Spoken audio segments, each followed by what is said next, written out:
Kanji.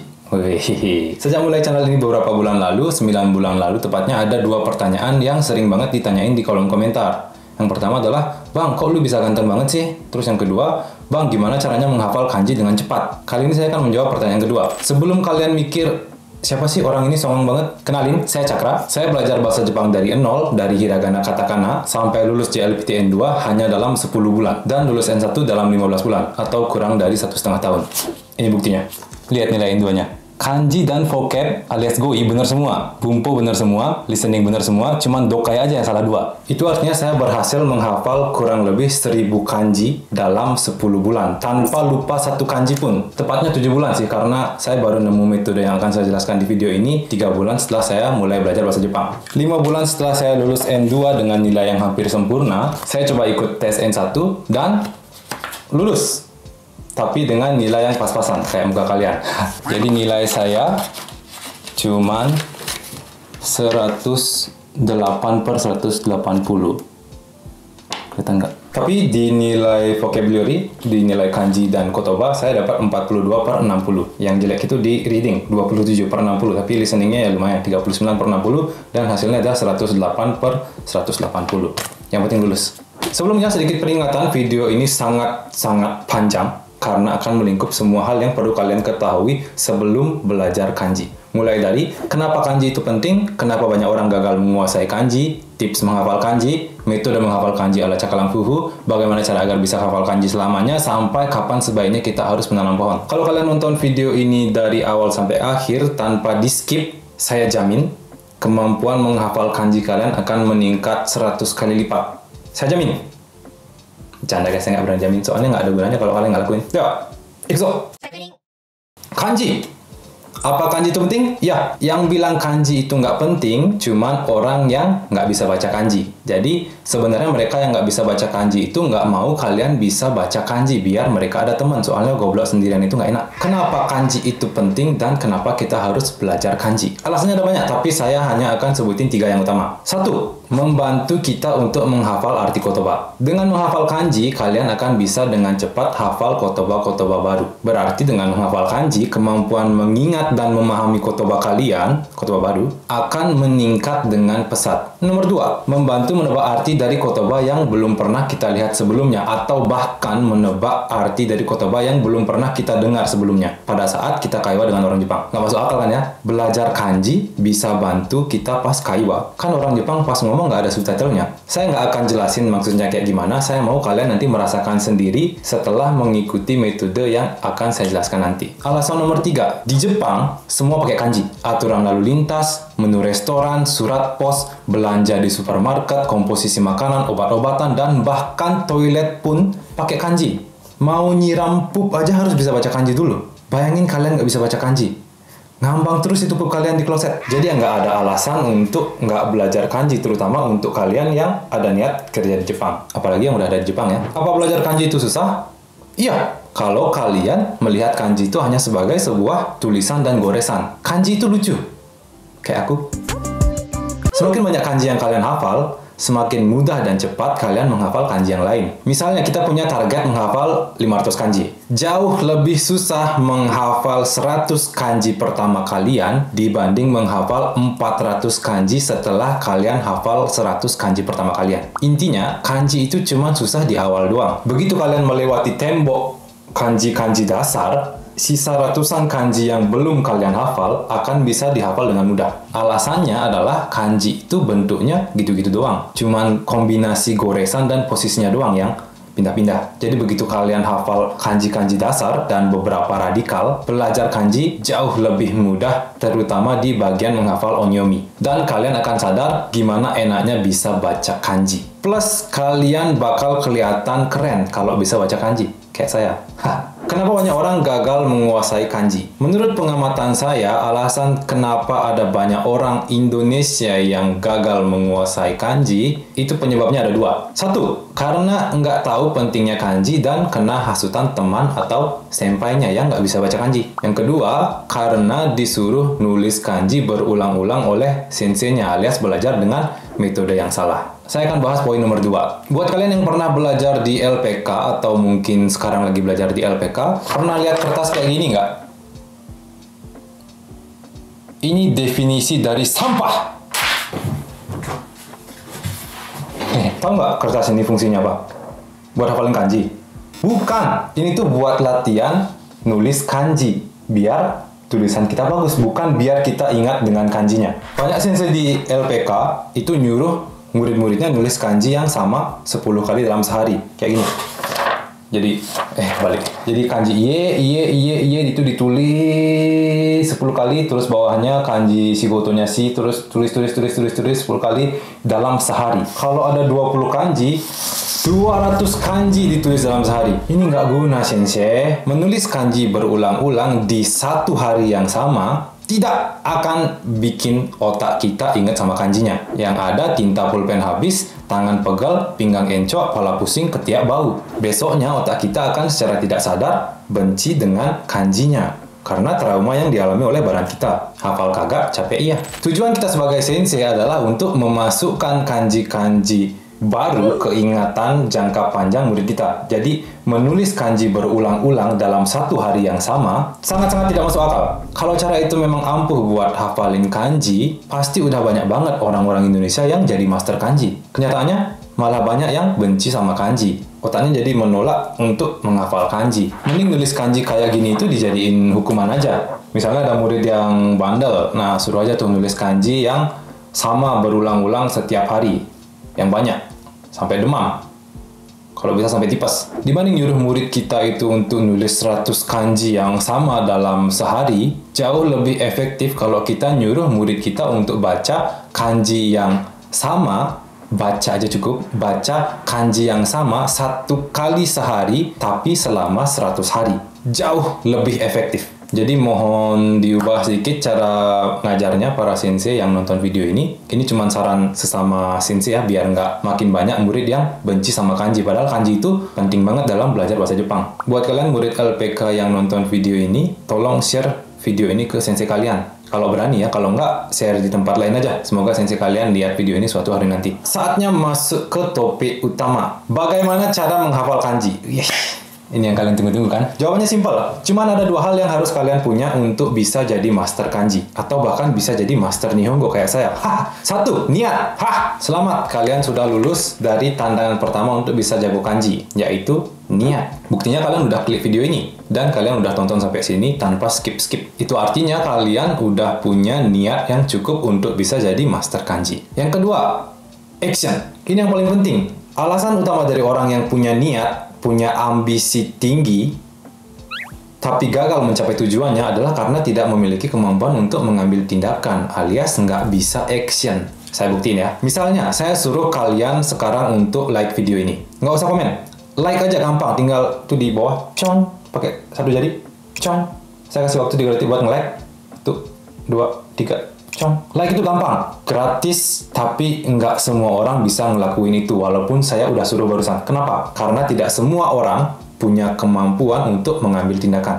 Coba buktiin ya, bandingkan jumlah views nanti pas kalian nonton video ini dengan jumlah like-nya. Kemungkinan nanti menurut perkiraan saya cuman 1:10 atau mentok-mentok di 2:10 jumlah like dibanding views-nya. Jadi kalau misalnya video ini ada 1000 views, paling jumlah like-nya cuma 100 sampai 200. Cuman gerakin 1 jari aja guys. Gratis, nggak rugi, nggak capek, tapi tetap aja sebagian besar nggak akan ngelakuin. Seberapa bagus pun metodenya, seberapa gampang pun metodenya, nggak akan ada gunanya kalau kalian tidak melakukan aksi. Itulah alasan kenapa banyak orang yang pengen jago kanji, pengen jago kaiwa, tapi nggak bisa mencapai target atau tujuan yang mereka buat sendiri, padahal punya niat yang kuat. Action lebih penting dari niat. Niat aja nggak cukup dan nggak akan pernah cukup. Tips cara menghafal kanji nomor 1.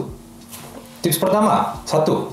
Ya nomor 1 soalnya. Kenapa orang Jepang lebih jago kanji daripada orang Indonesia? Apa karena mereka lebih pintar dari kita? Enggak.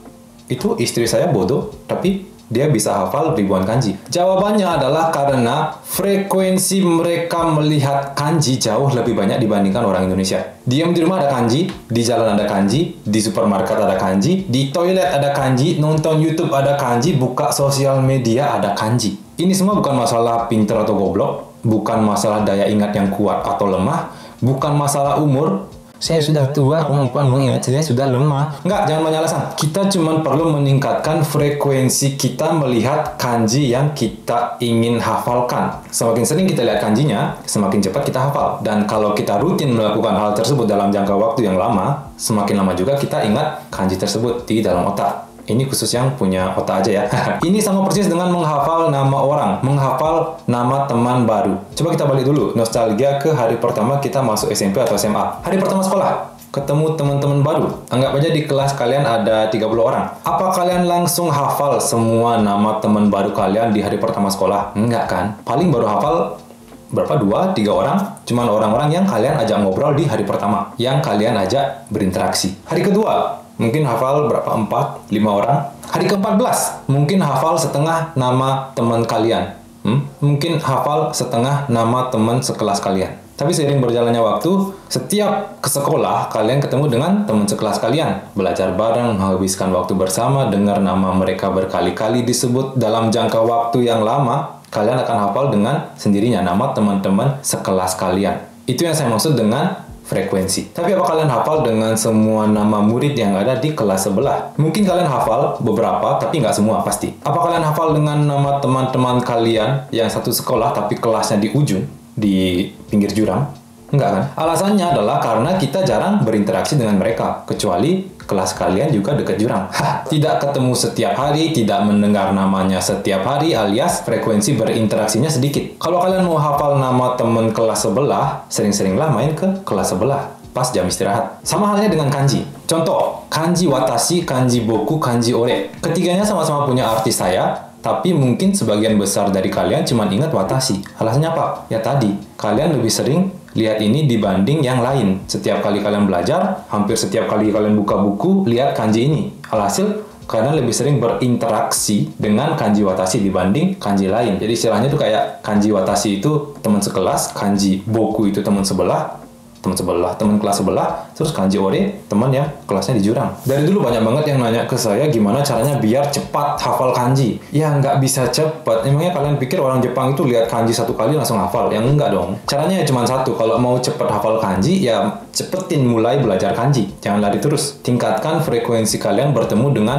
kanji. Seperti saat kalian menghafal nama-nama orang yang kalian kenal sekarang. Kalau kalian bisa menghafal nama keluarga, nama teman-teman kalian, itu artinya kalian bisa menggunakan metode ini untuk menghafal kanji. Nama artis pakai pajak hafal, masa menghafal kanji nggak bisa? Metode menghafal kanji ala Chukurukuk Fufu. Ada 2 metode. Metode 1 gampang untuk dilakukan, tapi kalau dari segi efektivitas, metode nomor 2 lebih ampuh. Tapi kalau kalian bisa mengkombinasikan 2 metode ini, saya jamin kalian bisa hafal minimal 100 kanji per bulan. Dan yang saya maksud dari kata hafal adalah ingat dalam jangka waktu yang lama, atau bahkan ingat selamanya. Bukan kayak ingat sementara ya, kayak yang kalian lakuin selama ini. Langsung aja metode pertama, nonton anime atau TV shows Jepang dengan subtitle bahasa Jepang. Poinnya ada di sini, subtitle bahasa Jepang, bukan bahasa Indonesia ya. Sekali lagi, bukan bahasa Indonesia.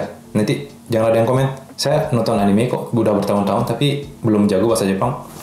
Hampir semua acara TV Jepang itu ada subtitlenya, jadi kalian bisa menambah frekuensi berinteraksi dan ketemu sama kanji dengan cara nonton acara TV Jepang, seperti yang dilakukan orang-orang yang ada di Jepang. Caranya gimana? Sekarang itu ada aplikasi gratis namanya TVer tulisannya, di Jepang itu Tiba namanya. Terus ada kayak Abema juga yang bisa dipakai buat nonton acara TV Jepang gratis. Tapi problemnya adalah aplikasi ini cuma bisa diakses pakai VPN dan harus ubah regionnya jadi Jepang. Nah, buat kalian yang lagi nyari VPN, NordVPN adalah salah satu provider VPN terbesar di dunia yang bisa kalian pakai untuk akses acara TV Jepang dan video-video lain.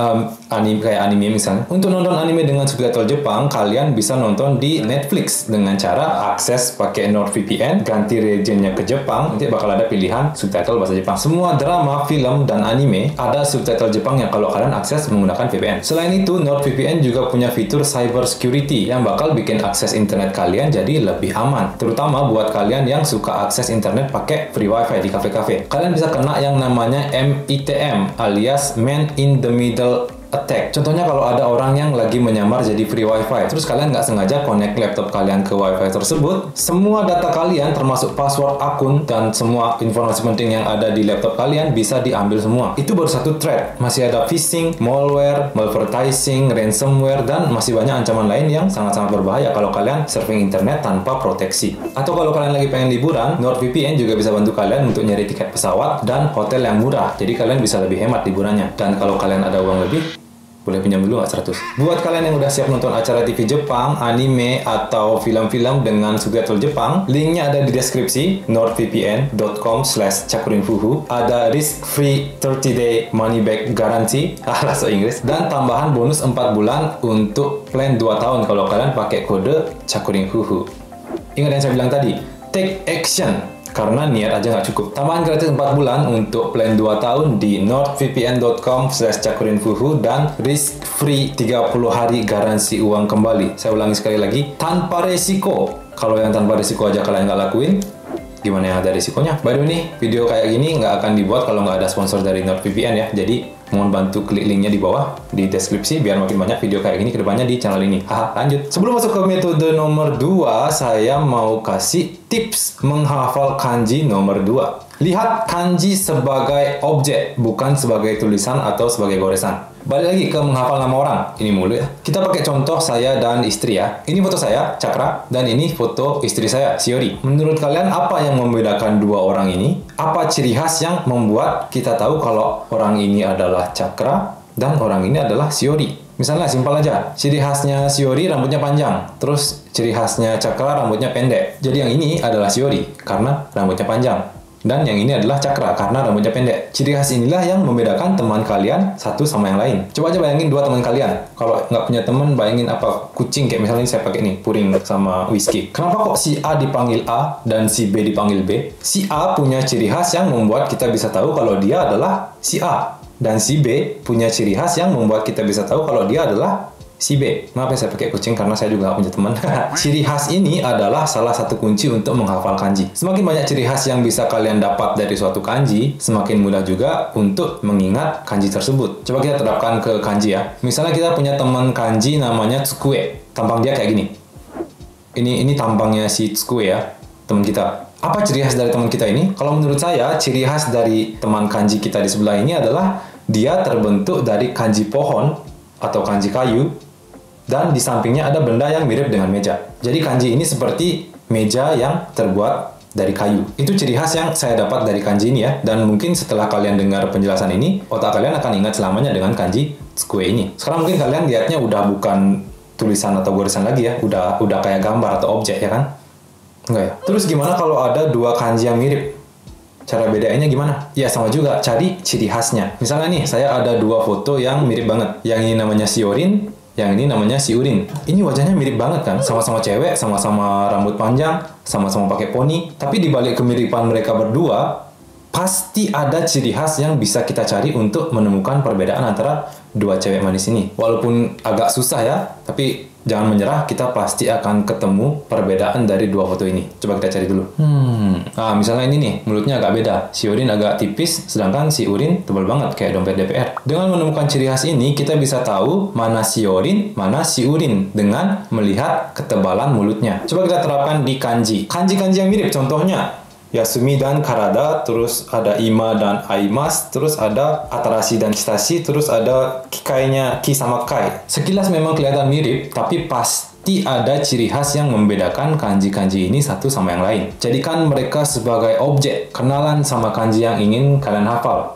Ajak dia makan, ajak dia main ke taman, kalau bisa ajak pacaran aja sekalian kalau kalian jomblo. Yang perlu kalian hafalkan saat pertama kali kenalan dengan kanji adalah makna dari kanjinya, bukan cara bacanya. Bedakan ya. Contoh, kanji Yasumi. Kanji Yasumi ini kunyominya Yasumu, onyominya adalah Q, maknanya adalah beristirahat dan libur. Jadi kalau kanji itu diibaratkan sebagai teman, bentuk kanji adalah wajahnya, makna kanji adalah kepribadiannya, dia itu orang yang kayak gimana, dia itu kanji yang kayak gimana. Kunyomi adalah nama panggilannya, dan onyomi adalah nama aslinya. Ini yang perlu kalian hafal saat pertama kenalan dengan kanji. Terus cara menghafal kunyomi dan onyominya gimana? Balik lagi ke tips pertama, repetisi. Harus sering-sering ketemu dan berinteraksi dengan kanjinya, minimal sering lihat, menambah frekuensi. Tapi sensei, saya nggak ada waktu buat nonton acara TV Jepang atau anime. Tenang aja, saya nggak akan ngasih kalian celah untuk bikin alasan untuk tidak belajar. Saatnya kita masuk ke metode menghafal kanji nomor 2 ala Cakuring Piu Piu. Ini metode paling ampuh yang bisa kalian lakukan dimanapun dan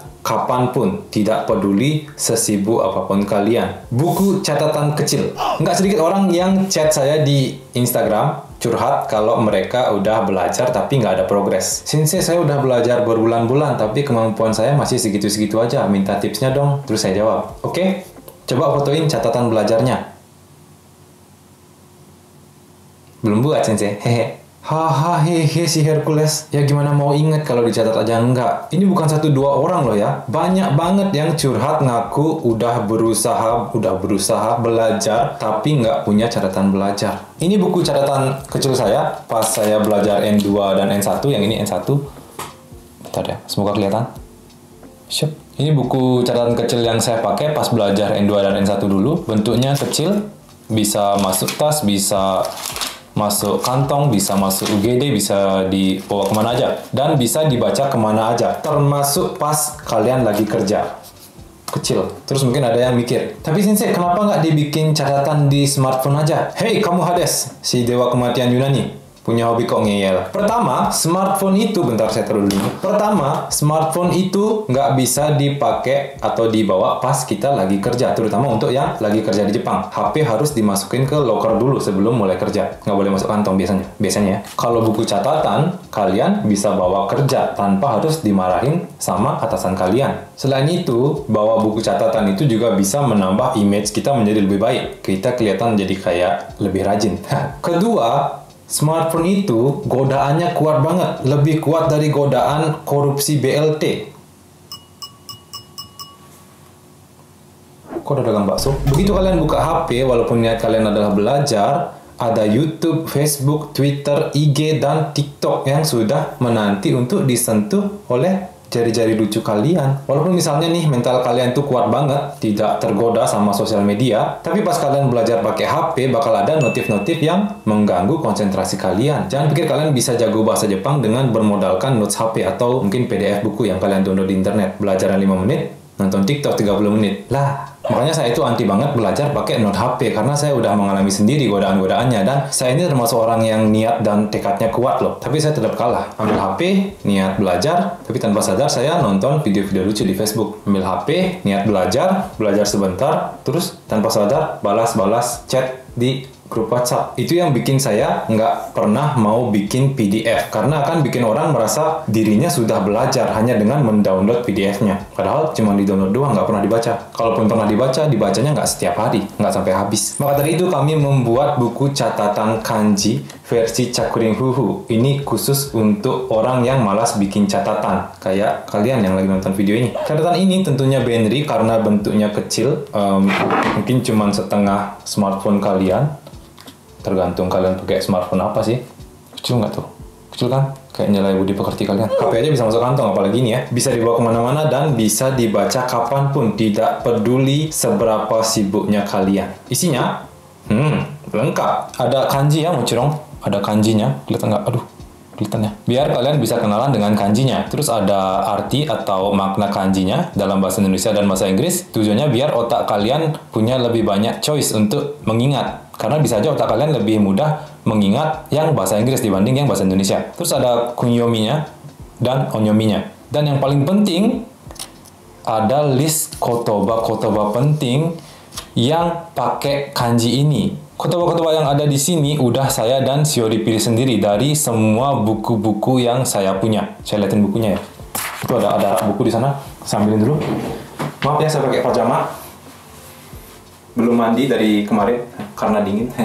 Maklumi, saya pakai HP aja deh. Ini buku-buku yang kami pakai untuk bikin kanjinya, bikin list kanjinya. Jadi ada goi, ada koi juga, ada kotoba, ada kanji, dan ada buku-buku lain. Hai. Banyak kan? Saya baca semua buku ini dari awal sampai habis biar kalian nggak usah capek-capek baca buku ini. Bye-bye. Kami udah pilih semua kotoba yang sering keluar di tes dan kotoba yang sering digunakan oleh orang Jepang pada saat kaiwa. Isinya nggak cuma kotoba N5 dan N4, ini kecil banget, saya pakai yang agak besar dikit ya. Saya udah siapin yang agak besar, tapi yang bakal diproduksi adalah yang ini ya, yang kecil ya. Jadi di sini bukan cuma kotoba N5 dan N4, tapi juga kotoba N3, N2, dan N1. Jadi yang kotak warna biru itu N5 dan N4, yang warna hijau N3, yang warna kuning N2, dan ada nanti warna merah atau coklat N1. Tapi jarang, karena N1 itu jarang keluar di tes dan jarang digunakan pada kaiwa oleh orang Jepang. Saya ulang sekali lagi, jadi isinya itu bukan cuma kotoba N5 dan N4, tapi juga kotoba N2, N3, bahkan sampai N1. Tergantung seberapa sering kotoba tersebut dipakai pada kehidupan nyata. Jadi dengan buku catatan ini, kalian bisa belajar kotoba-kotoba dari N5 sampai N1 yang memang benar-benar dipakai oleh orang Jepang. Kalian nggak usah repot-repot menghafal kotoba yang pada kenyataannya jarang atau bahkan nggak pernah dipakai oleh orang Jepang. Buat apa kan ya kita menghafal kotoba yang ujung-ujungnya nggak bakal kepake, buang-buang waktu, buang-buang tenaga. Kotoba N5 dan N4 kotaknya warna biru, N3 warna hijau, N2 warna kuning, dan N1 warna merah. Jadi kalian bisa fokuskan di awal itu untuk menghafal kotoba yang biru sama hijau aja dulu. Kalau udah hafal baru belajar yang kuning dan merah. Atau terserah, kalau kalian mau belajar hafalin sekalian dari awal juga nggak apa-apa. Kemudian saya sempat nanya tentang desain dari catatannya, antara yang ini sama yang itu. Hasil vote-nya yang menang yang itu. Jadi saya putusin pakai yang itu untuk desainnya. Ada beberapa yang komen kalau yang ini lebih efektif buat dipakai belajar karena bisa ditutupin pakai jari. Dulu saya juga buatnya kayak gitu, jadi belajarnya itu kayak gini, ditutupin pakai jari biar buat menghafal. Tapi tenang aja, itu udah saya pikirin kok. Ada alasan kenapa furigananya di sini pakai warna merah. Furigana itu cara baca kanjinya ya. Waduh, kok nggak mau fokus sih? Fokus. Oke. Ini ya, warna merah kan. Ada alasannya kenapa saya bikin furigananya warna merah. Alat penghapus furigana. Dengan alat ini kita itu bisa nutupin bentar. Aduh, nggak mau fokus kameranya. Saya beli yang baru aja, gimana? Kelihatan nggak ini? Jadi, shoot, furigananya hilang bro. Halo bro, hilang bro. Halo bro. Sep. Selain itu, ini juga bisa pakai pembatas buku. Jadi kayak saya udah belajar sampai sini. Sep. Masukin, tutup. Nah, enak kan? Tapi ini bakal dipotong ya, tenang aja. Nggak kayak gini kok. Baru kalian tahu nggak kalau pembatas buku itu bahasa Jepangnya adalah shiori. Iya, shiori yang itu. Jadi dengan kombinasi... catatan saya mana? Jadi dengan kombinasi buku catatan dan shiori merah ini, menghafal kanji akan jadi jauh lebih mudah dan kalian bisa meningkatkan frekuensi kalian ketemu dengan kanji, jadi berkali-kali lipat. Kalau kalian pengen buku catatan ini, kalian bisa beli secara online. Buku catatannya belum jadi saya belum tahu harganya bakal berapa. Buku catatan kecil ini yang kosongan ya, ini ada isinya sih, tapi kalau ini yang kosongan, saya beli di 7-Eleven sekitar 195 yen atau 20 ribuan. Itu kosongan ya, nggak ada isinya. Buku catatan yang mau saya bikin ini isinya kan full daging dan berwarna juga. Jadi mungkin untuk cetak satu buku catatan yang full warna bakal ngabisin uang 30-40 ribu per catatannya. Terus shiori ini saya harus beli yang besar di Daiso, harganya sekitar 100 yen. Jadi biaya produksinya mungkin nanti sekitar 50-60 ribu per pieces. Nggak tahu ya, tergantung berapa biaya printnya nanti. Jadi buku catatan kecil ini mungkin ya harganya bakalan di kisaran 60 ribuan. Itu berarti kalian harus menyisihkan uang kalian minimal 2.000 rupiah atau 20 yen selama sebulan untuk bisa beli buku catatan mungil nan ajaib ini. Buat yang ingin pre-order, cek link di deskripsi atau di kolom komentar. Saya nggak tahu bakal naruh di mana, kayaknya di deskripsi sih. Kami akan produksinya per batch, jadi daftar secepatnya yang pengen beli sebelum slotnya habis. Nah, buat yang nggak punya duit tapi punya niat belajar, saya akan ajarin cara untuk bikin catatan ini sendiri. Yang kalian perlukan adalah satu buku catatan kecil, sekecil ini kalau bisa, harus sekecil itu ya, minimal setengah HP.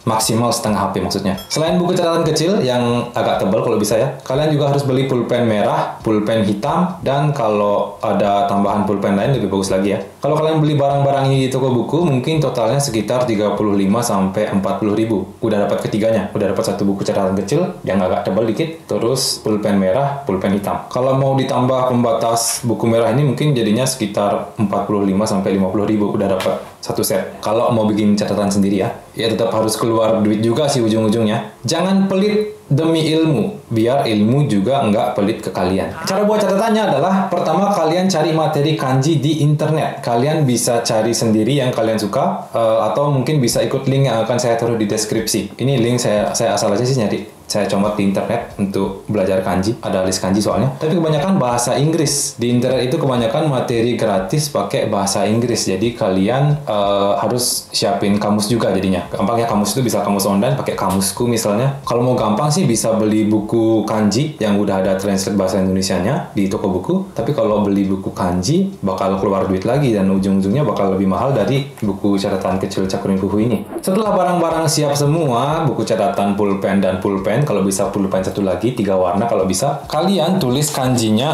agak gede di sini. Jadi kayak gini. Jadi bukunya kayak gini.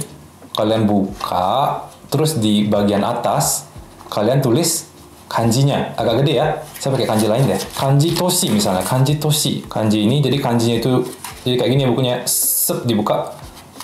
Tulis kanjinya di atas, tulis artinya, tulis kunyomi dan onyomi di bawahnya. Semuanya pakai pulpen hitam, ini poinnya. Pakai pulpen hitam. Setelah beres, kalian search kotoba-kotoba apa aja sih yang dibentuk dengan kanji ini. Terus tinggal tulis deh di bawahnya. Kotoba ini, kotoba ini, kotoba ini, kotoba ini. Ditulis di bawahnya, biasanya sih maksimal 10. Tapi nulisnya itu kalau bisa kayak gini. Jadi kanjinya, furigananya, terus artinya. Oke? Jangan kayak gini ya. Tapi kayak gini, kalau kalian mau bikin sendiri. Karena takutnya kalian nggak ketemu shiori merah ini, jadi kalian bisa nutupin pakai jari. Oke? Ini untuk yang pengen bikin catatan sendiri ya, buat orang-orang rajin. Poinnya itu adalah yang di tengah, furigananya kalian tetap tulis pakai tinta merah, walaupun kalian nggak punya shiori. Karena yang berwarna itu biasanya lebih shigeki otak kita. Shigeki apa bahasa Indonesianya ya? Merangsang otak kita untuk lebih bekerja. Jadi usahakan ada warnanya. Jangan hitam semua, nanti kalian malas baca. Udah, itu doang.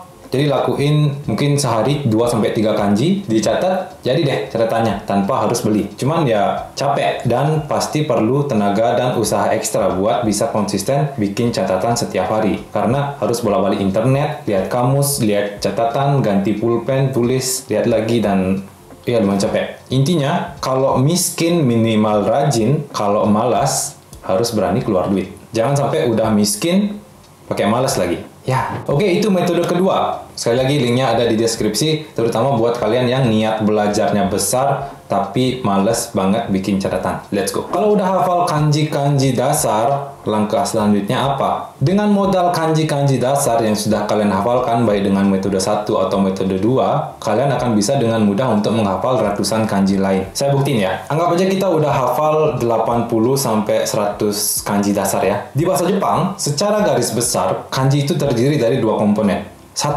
busyu, atau mungkin kalian taunya radikal, atau mungkin kalian nggak tahu karena nggak diajarin. 2, pelengkap. Busyu itu bisa ada di kiri, bisa ada di atas, bisa ada di kanan, bisa ada di bawah. Untuk sekarang kita akan belajar busyu yang ada di kiri dulu ya, karena yang kiri yang paling penting dan sering digunakan. Sekali lagi, anggap kita udah hafal 100 kanji dasar ya. Misalnya udah hafal semua buku semua kanji yang ada di catatan ini misalnya. Kita udah hafal 100 kanji dasar. Sekarang kita mau menghafal 400 kanji lain. Nah, sekarang kita bisa mengkombinasikan 100 kanji dasar, busyu, dan imajinasi kita untuk menghafal kanji yang lain. Misalnya, kalian lagi buka buku nih, atau lagi jalan-jalan misalnya, atau lagi nonton video, terus nggak sengaja lihat kanji hareru, kanji ini, hareru. Terus kalian berpikir, oke, saya mau coba hafalin kanji hareru ini. Langkah pertama, kita harus tahu dulu nih, apa arti dari kata hareru. Karena untuk menghafal kanji sasaran kita harus bisa baca dulu dan tahu artinya dulu.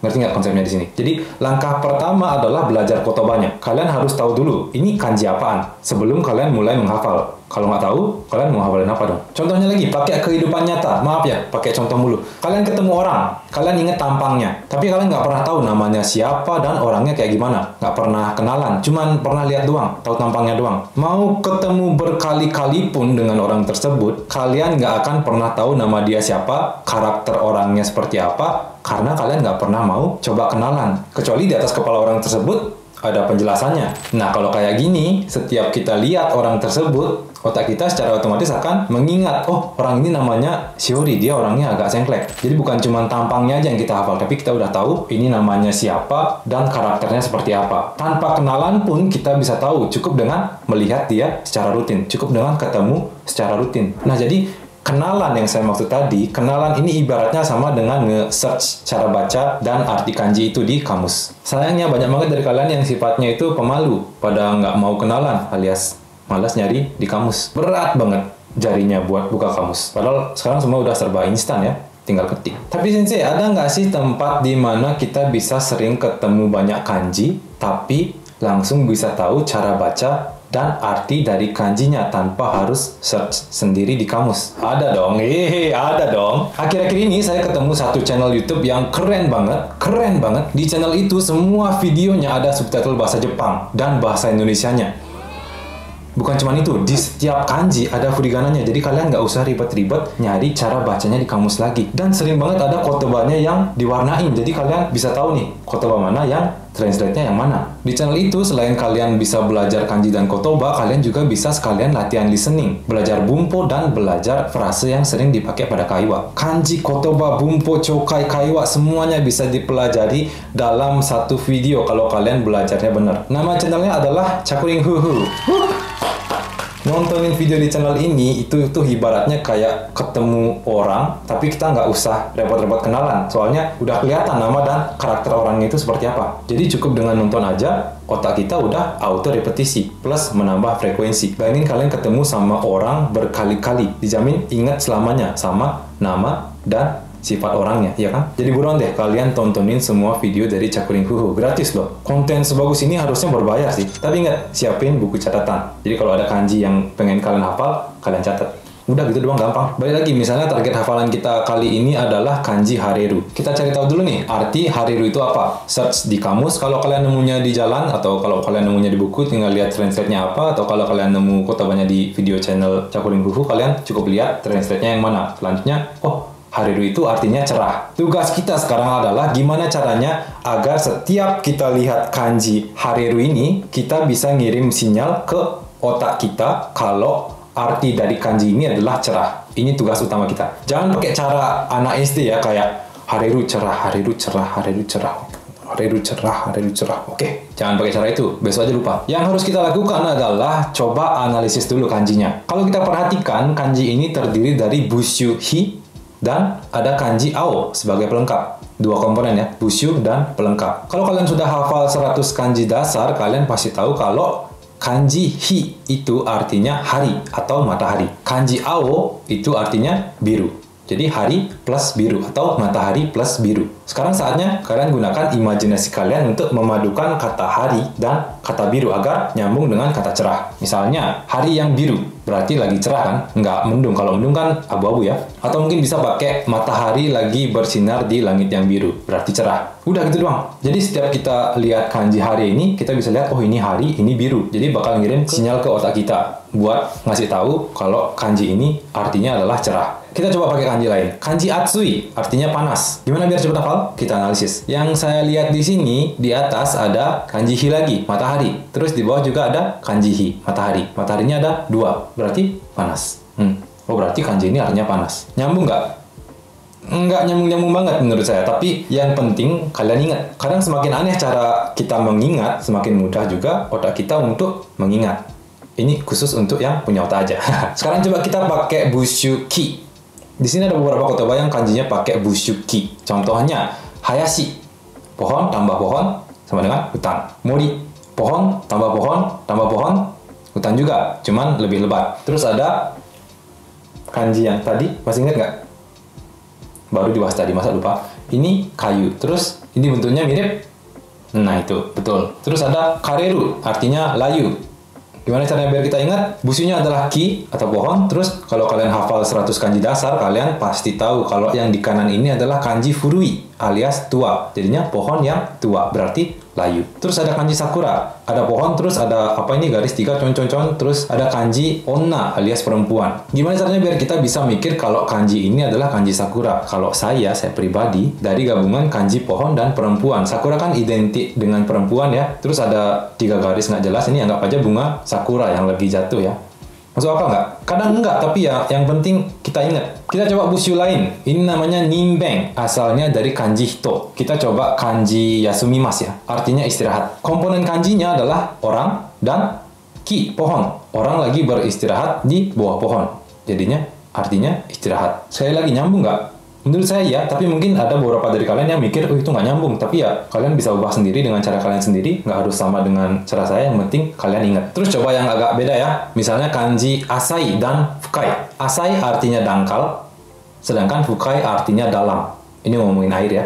Kedua kanji ini pakai busyu yang namanya sanzui, yang berasal dari kanji mizu alias air. Jadi ini berubah dari kayak gini, jadi kayak gini. Kita mulai dari asai, dangkal. Di kiri adalah air, terus di kanan ini saya nggak tahu kanji apa ini, tapi saya akan edit sedikit pakai imajinasi saya. Saya anggap yang garis ke bawah ini adalah kaki. Nih saya tambahin sepatu nih.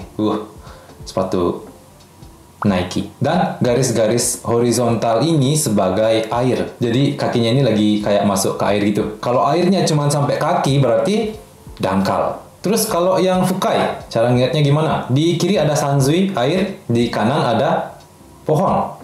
Ya kan? Ini ada pohon kan? Nah, airnya ini merendam seluruh pohon. Pohon kan besar ya. Pohonnya sampai terendam. Berarti airnya dalam. Ya, kayak gitu.